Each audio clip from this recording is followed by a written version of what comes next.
All right, guys, welcome back to Roamer Adventure Reviews. Today we are taking a look at what, Casey? Are we filming right now? Just do a mic check for the Okay. love of Mic God, check. because that's the most important thing on earth. What? We're Excuse good. me. How bad could the audio be on the other video? It was so horrible. We just wasted an hour of our life. Oh my God. We're resetting. Okay. All right, welcome back to the channel. Today we have the Ecoflow Glacier fridge. This is our second attempt to do this review and our second unit, okay? So we're gonna tell you all the cool stuff about it, why I bought it, what I liked about it, what went wrong with it, and whether or not we're happy with the new unit they sent us. So like the video, please subscribe to the channel, and we'll, God.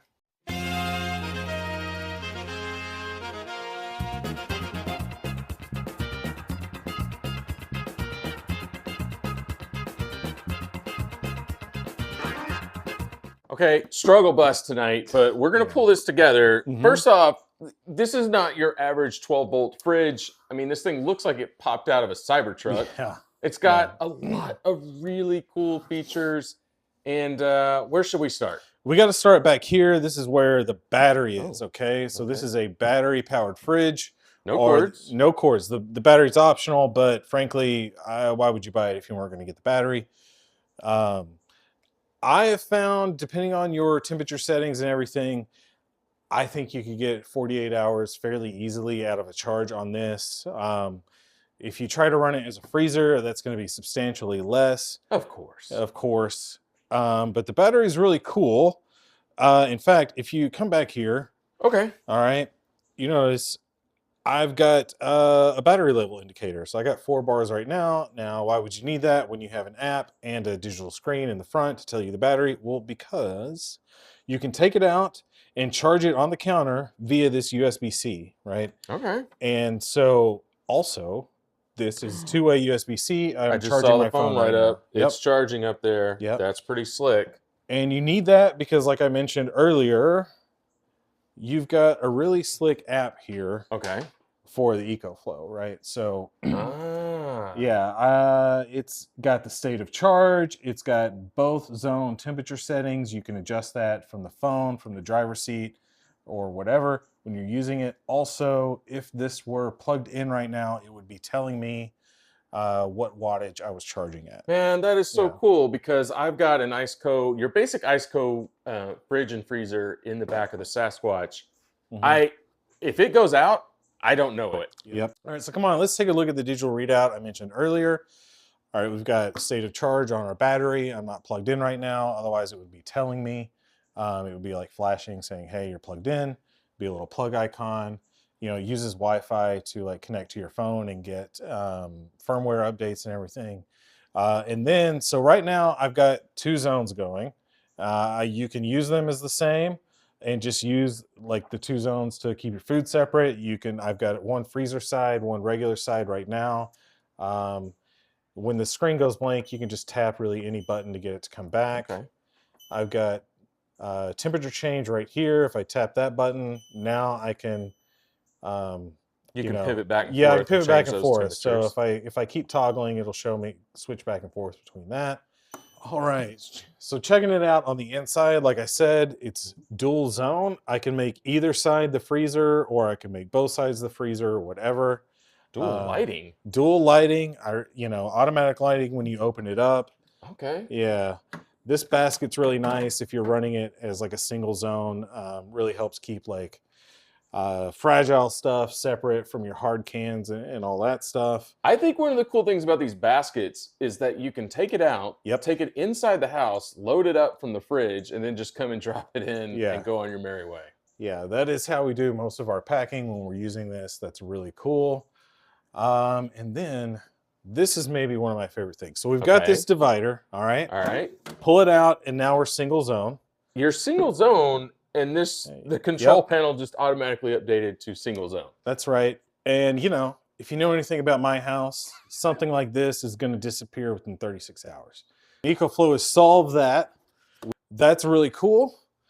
And now we're single zone. And like I said, you can do all fridge, all freezer, whatever you want. dual zone was a must for me. Also, that's Was you know, was making your own ice a must for you, or is that just a bonus feature? Because this is super bougie, man. This is it pretty slick, it though. is bougie, and is it a must have? Well, again, if you know anything about my house, once it is known that a feature is available, it then becomes a must have. The previous version of a fridge, no matter how nice, is now Is now obsolete. garbage. Yeah. And yeah, so I really like the ice maker. I haven't tested it on the new unit yet, but I did use it several times on the one I had before. And how many ice cubes will it make? All right, Show so show me how this works. yeah, check it out. So you Okay. can see there's 18 of these metal posts. All right. So you get 18 ice cubes. All right, there's a min and max fill line in here. Basically, you submerge those metal posts with potable water, and you can Potables, Alex. yeah, I think if you hold down the ice button, it knows there's no water in it right now, so it's Right. not going to activate. But regardless, it's, I thought, a pretty clever design, because once it starts going, you'll start to see the ice cubes form around those metal posts. It's gonna make little Okay. like bell-shaped ice cubes, right? All right. And when it's done, you'll get an alert on your phone or a ding on the pad here, and it'll ask you to like hit the release feature. So the release right. feature is going to like heat up those metal posts a little bit so that the ice like releases from it, and then you can just pull this What? basket straight out. All the excess water will drain out, and then you can pour your cubes out through this little opening here, right? All right. And then you just put it back in, and you can keep going. I mean, I would say with max fill, I bet you got at least 3 batches of ice, probably more like 4 or 5. And but you can just keep adding water. When you're done, there's going to be water left in there, and Okay. to get rid of that, you're going to open this little door over here, pop this little tube off of its place, and just let it drain out. And you can collect that water, you can drink that water. It's just the water that you're using to make your ice. All right. Nice. So that's it. And then put it back, because you want to make sure you put it back, because it won't Oh, work. it's got a seat. Okay. Yeah, it's I got a gotcha. little post there, and it circulates the water through the machine like to do that. So And this is your external. I just noticed over here. This is your external power Yeah. source for your. You got an AC adapter Uh-huh. and a DC yep, for the car. yeah, and they both use that right there. And Now this is like an XT60 connector, which yeah, with like Ecoflow has started to Yeah. incorporate into all of their devices. That especially anything that can be hooked up to a DC power source. Yes, and you can, if you've got like an Oh, notice Ecoflow this solar. right there. That's Yeah. true. Yeah. So these can be hooked up to Yep. solar panels if You you're can out do at a solar camp. panel right I've into forgotten it. about that. Yeah. So very versatile. Mhm. A lot of ways to charge this thing and keep the battery topped off. And that's important because you don't just take this thing camping, you take it all over the place. No, I mean 99% of the time I'm not camping with it. We use it all the time. I got 2 little ones. We've got many years of soccer fields and baseball fields and all that ahead of us. We use it a ton for those. Snacks at the game. You've got a 2-hour layover between one game and the other. You don't want to spend a whole bunch of money at the concession stand. Got all your stuff right here. Now, you're talking about taking it everywhere. It's got to be portable. And Yeah. I did notice right here, we've got wheels. Yep. that So you can these throw are on it. optional. You can see they attach to the bottom about like that with like little thumb screws. So they're not, super rugged or anything, but for around the It house. looks pretty rugged. I'm not gonna lie. I Yeah. mean, I've seen some pretty chintzy stuff on just your regular cooler. That's For sure. I mean, I haven't had any issues with them at all. You can see, I mean, they've gotten some use. and then on the other end, Yeah. you've got another accessory that facilitates transport. And I haven't put it on yet just because, like I said, I just got it earlier this week, and you have to take these off and then screws on here like that. And then it's like your standard kind of rolling suitcase kind of design. Telescoping T-handle. Yeah. It pops away, Oh. and it's nice. And it's not any bigger than these are right now. So it's very sleek. This and the wheels come together. They are optional. But like I said, once I knew the feature was available, it became a must have. So, and like you said, I use it all the time. I take it on road trips, even just the minivan, whatever. And, you know, You take this thing to the grocery store. I do take it to the grocery store. Yeah. I know it sounds kind of silly, but, you know, they are kind of expensive and you do start to find uses for them that you may not have otherwise thought of. But, you know, we run errands on the weekends. We got a whole bunch of stuff to do. Doesn't always work out. We're like, oh, it would be easiest if we did our grocery shopping last. Sometimes it's easier and makes more sense for, you know, Yeah, for from an sure. efficiency standpoint to do your grocery shopping first or to hit the bulk store, Costco, Sam's, whatever first. And so, yeah, I can fill this with cold things and keep them fresh and have no worries that they're going to make it home. And so, yeah, we do that all the time. I mean, this thing can basically live in our car. And with all of these different Yeah. power options, that certainly makes it possible all day. I mean, you know, if you Oh, got yeah. 30 minutes between soccer games and somebody wants to run and grab milk or ice cream Right. or both, Yeah. you're covered because then you can go about run another couple of hours worth of errands and you're good to go. That Yeah. is pretty awesome. And this thing, like I said, you know, we've had it in the Texas heat running for several hours and only use like 20% of the battery. It's crazy. That how is efficient it pretty is. wild, actually. And you know, you bring that up, power solutions, right? So from like an overland and camping perspective, if you have been thinking about like a dual battery setup for your rig, and the only thing you really need that to do is power your fridge, now you don't need a dual battery setup because this is going to be fine. You know, like we've had it in our minivan for long road trips. Yeah, you stop, you pull over, it runs for several hours. You get on the road again, and you know, I get about 50 watts out of a regular 12-volt charger, and that keeps it topped up just fine, like going down the road. So, Yeah. you know, it's not going to meet everybody's needs, but it's going to meet a lot of people's needs. Yeah, I mean, look, so you talked about cost earlier. How much is this retail? Yeah, frankly, it's been so long since I bought it. I don't remember. It's around $1,100, I think. We'll verify that. Watch for the graphics on the screen, but that's without quite a battery. bit of money. That's It's quite it's a a bit of lot. money, Yeah. right? But what you just mentioned, people spend a lot of money just to keep these things powered. I mean, Right. you're going to spend $1,000 at least on dual battery Yeah. setup And zero gauge cables and all that stuff. all of that. Yeah. Right. And so if you don't have to have it, Yeah. you know, you just have to throw all of that into the equation when talking about Yeah. the value proposition of something like this. And again, you've figured out ways to really get a ton Yeah. of value out of it. So Yeah. that's really cool. I mean, you know, it would take me years to make up for the cost by just like not buying ice at the gas station or whatever. But it is something to factor, and it's a pain to do all of that. And then with your, like you said, with the dual battery setups and everything, they're really expensive and they don't move from car to car. All right, so this true. moves from either of our cars or to anybody else's car that you want to go jet Yeah. around with on the I weekends. very right? much look forward to borrowing Yes, this. yes, I'm sure you do.